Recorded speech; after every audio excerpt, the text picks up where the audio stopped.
The first step of 7 is to show continuous positive regard and empathy. Again, it's about relationships with the clients we serve, with the children we are teaching.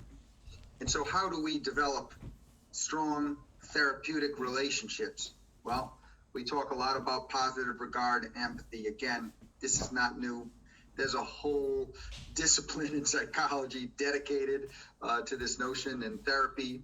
And what's interesting is that historically, you could either take a Rogerian approach to problems, or you could take a Skinnerian approach to problems. But we live at times where we're standing on the shoulder of both giants, where we can do both. We could have a humanistic approach, and we can also have a scientific approach. And so this is an amalgamation of things that have been in the literature for quite some time. Appear confident and caring and positive at all times with these clients. They're engaging in severe problem behavior, okay? This is not going to be a treatment in and of itself, but you can imagine how you respond, or your lack of response, how you appear to a learner can interact favorably or not so well with the prevailing contingencies. This essentially may take the edge off severe problem behavior outside of your skill-based treatment sessions. Make it clear that you are available to the client. I understand there are ratio issues, but let's just assume for a minute this client has severe problem behavior and thus has a 1-to-1 staff ratio, or perhaps there are 2 staff with this client. It is terribly important not to attend to the client, not to be speaking to and through and around the client all day, but to be available. Because if we're not available, we can't be responsive to the early bids of communication. We can't be responsive to those early indicators of problem behavior to head them off before they head towards severe problem behavior. Simply being available to someone, not doing anything, not teaching them, not attending, not talking through them, but simply being available is often a reinforcer. Talk to any elder. They may share that fact. Make it clear you're available and not distracted is the second part of our first step. And third, provide non-judgmental listening. Some of our clients like to talk to us. Some of the clients might want to talk about a topic that's restricted, that's preferred for them, but maybe not your cup of tea. The point here is to engage in some active listening, to restate assertions and declarations, to do your best to understand, to take notes as needed. If there's some kind of unique Pokemon universe in their head and they're trying to explain to you some characters and all their powers and their relationships, that we try our best to understand. It's not about redirecting. It's not about adding our 2 cents. It's about being available, following one's lead, and understanding. That's the first step in the universal protocol. Now I'll share some examples of what this can look like, as well as some non-examples.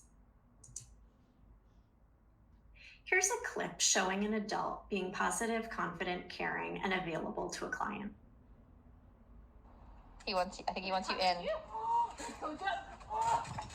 Thanks for letting me jump! Yay! Wow, you're doing He's gonna double bounce you. I'm gonna get you. I like this clip because there's clearly another adult there, the person behind the camera, but the woman in the video is totally focused on figuring out what the client wants her to do. And when she figures out that he probably does want her to join on the trampoline, she joins in wholeheartedly. She's not standing over there talking to the other adult. She's not collecting data. She's not on her phone or anything else.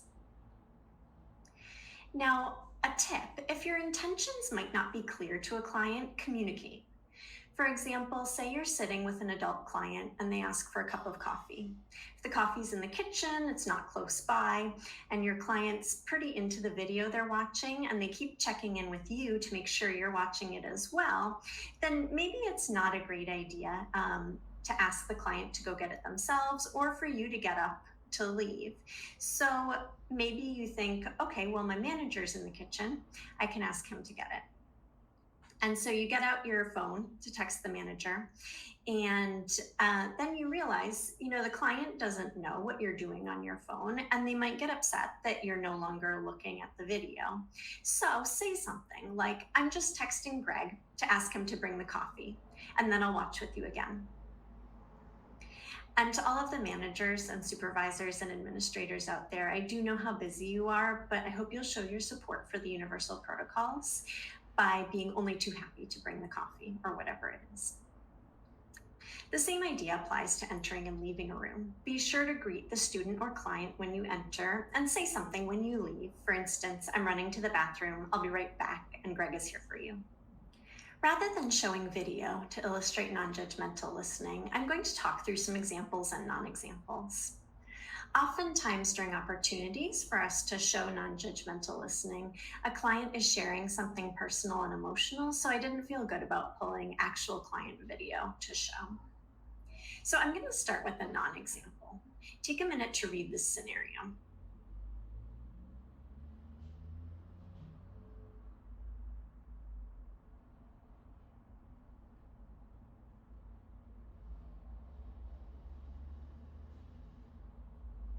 Now, is the language the student is using ideal? No. But by focusing on the way the student said it, the staff member is missing what the student's really trying to express. That she had an upsetting interaction, that it's still bothering her, and that she's opening up to the staff member about it.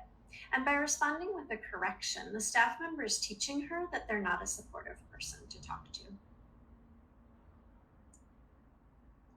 Here's another non-example. Give it a read.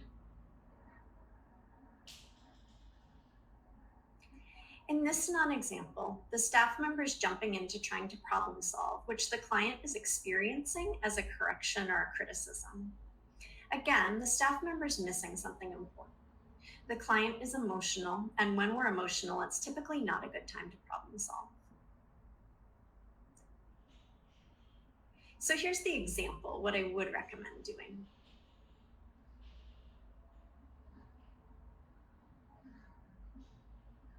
The staff member restates what the client said to show that they're listening and that they're getting the point of what the client is saying, that she's upset and frustrated. They're not trying to make it into a teachable moment in terms of how she should express anger or how to manage difficult peer relationships. All they're trying to teach her is that they're here for her and they're a supportive person to talk to. And if eventually, at a better time, they do decide to work on some strategies for managing difficult peer interactions, the staff member will be a more effective teacher because the client will have experienced that the staff member is genuinely here for her and trying to help, not criticize or blame her. We're going to enrich the environment. We're going to ensure that multiple preferred activities are available. This is a buffet model. This is not everything locked away model. This is, if one would be good, two would probably be better. Not one puzzle, multiple puzzles and multiple activities. Bubbles don't seem like they go well with puzzles, yes, but if your client likes bubbles and your clients like puzzles, it's okay for them to be out together. We want to enrich the environment, not just to have these singular events that may and may not be important to the learner at that moment. Again, a lot of learners with severe problem behavior have difficulty initiating, obtaining their reinforcers. And so by making them all available, we decrease the odds severe problem behavior will be evoked when they get satiated to one or more of their reinforcers, because there are many. We're going to rotate the activities and vary the activities. So we may set up that buffet, but that doesn't stay static. We're constantly going to be thinking and watching the client engage in that environment, say, what else could I put in the array that may be reinforcing? Again, it requires no understanding of preference assessments or formats. We are not going to replace it and remove it and restrict it. We're simply going to make them all available. And once they're all available, we're not done. We're going to keep on thinking of ways to rotate in different activities and vary the activities. If there's something that hasn't been used in weeks, we may remove that activity and replace it with something different. But we're constantly keeping the buffet varied. We're constantly introducing novelty, and we're making sure that multiple items are available to satisfy the different the variance in their motivation over time. And then this last one, facilitating a shared experience versus a supervised experience. When someone's experiencing the bubble machine and puzzles, it's not best for staff to be standing, lording above them, watching them engage with their reinforcers. We want to share in the experience, share the joy in the bubble machine to the same extent perhaps they do. If they're working on a puzzle, we may also work on a puzzle. Now we have to be careful. Sometimes touching the client's stuff, the stuff that's in the buffet, may evoke severe problem behavior. But over time, you learn whether that's indeed the case. If you have an older learner, an adolescent, and they get happy, relaxed, and engaged when we're available to them and we're in their enriched environment, but they don't want us talking much because they're playing video games. What we might do, instead of just supervising the experience, we may also play a video game on our phone. I know it seems counterintuitive. Maybe you've advised staffs to put their phones away, but it's about sharing in the experience. It's not about supervising the experience. Perhaps the client likes to clean up. It's true. That can be a reinforcer for some people, including me. So if the client's cleaning up, sometimes sharing the experience is to also clean up. It's not about supervising, it's about sharing. Again, I'm going to show some examples and talk through some tips. I picked this photo. It's a stock photo, but I chose it because I like how this kiddo has his figurines set up, and now he's taking pictures of it, which is a cool expansion on his interest in figurines. If a client seems to have a narrow set of interests, there's still a lot of ways we can provide materials that will allow them to elaborate on those interests and maybe even discover something new that they might like. Now, here are some photos of real setups. On the left, you can see some electronic devices. We've got a bag of toys on the floor, that bucket, figurines. There's some books off in the lower right-hand corner. And in the right-hand photo, you can see bins of dried pasta and beans and beads, and there are cups and scoops and things to use with them. There are also art materials and the students directing the staff on what to do. Notice that in both photos, the adults are sitting with the children, not standing over them supervising or standing in a corner talking amongst themselves. Now, I know that resources are limited in a lot of settings, so be creative with enriching the environment. There are a lot of activities you can print from online, like art projects and crafts. Some kids just like to have pictures of their favorite characters and they'll do things with them. And there are a lot of clients who like things just because they're novel. They don't even necessarily have to be toys. Like office supplies, some clients love a pad of Post-it notes. And I think also of my own childhood.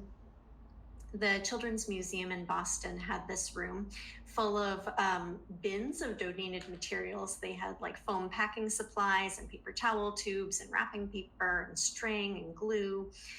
And you could use them to make sculptures or collages or inventions, and kids really loved it. Things weren't necessarily new. They were just clean and dry and just kind of out there. And so my point is, think outside the box, gather ideas from colleagues. A group that I work with had this really great idea of creating an internal Teams channel where staff members could post ideas about things their clients liked and ideas about other things to try if your client likes X, Y, and Z. So that's also helpful in any event, but especially if resources are limited and you need to be creative to come up with novel things. Now, here's a great example of a shared experience. There are several adults in this room because the student, even though he's little, did have a repertoire of very severe problem behavior. And the universal protocol is helping the adults and the student change their relationship.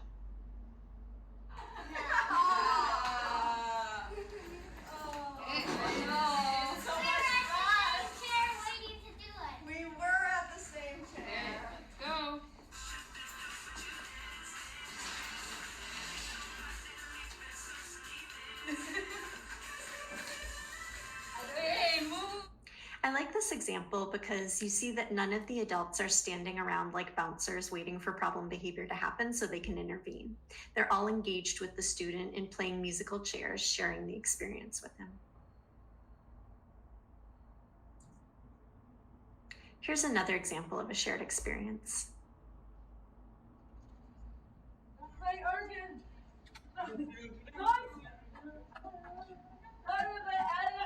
Eat cooking.